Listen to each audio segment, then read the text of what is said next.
We're joined right now by Dr. Cedrek McFadden. He's our 7 News medical consultant, and we're here to talk about some new findings that are out on colonoscopies. This, of course, is your specialty, Dr. C. What do you think of what they're saying in this new report? Well, in full disclosure, I do colonoscopies, and I will tell you my initial reaction to this recent report was concern about my patients. What my patients might read or walk away thinking about their need to have a colonoscopy or have any screening for colorectal cancer based on this study that was recently published by the New England Journal of Medicine from Europe. And so there's a lot of findings here with a lot of nuance that can be quite confusing and alarming if you don't know how to understand it. So what is the main takeaway that people really need to understand? So here's the gist. This particular study had 2 different groups of people. One group they invited to have a colonoscopy, the next group they did not.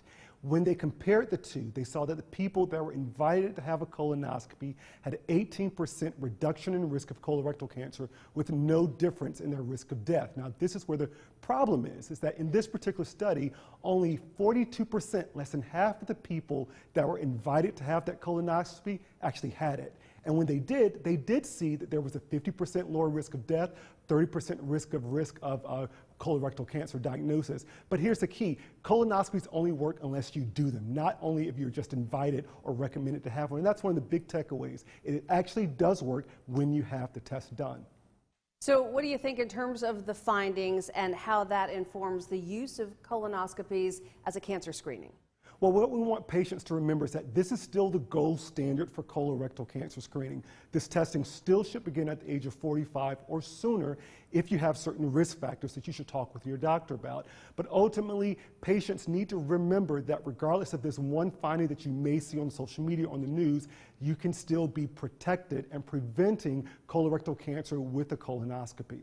And how else do we screen for colon cancer, Dr. C? And is the other stuff that we can do in conjunction with colonoscopies?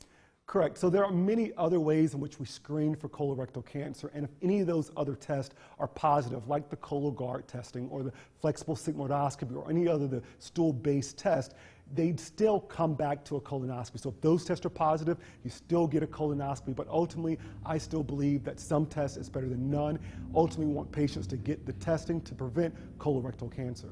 All right, Dr. C, we appreciate your perspective on this since it is your area of expertise. Thank you so much. Thank you.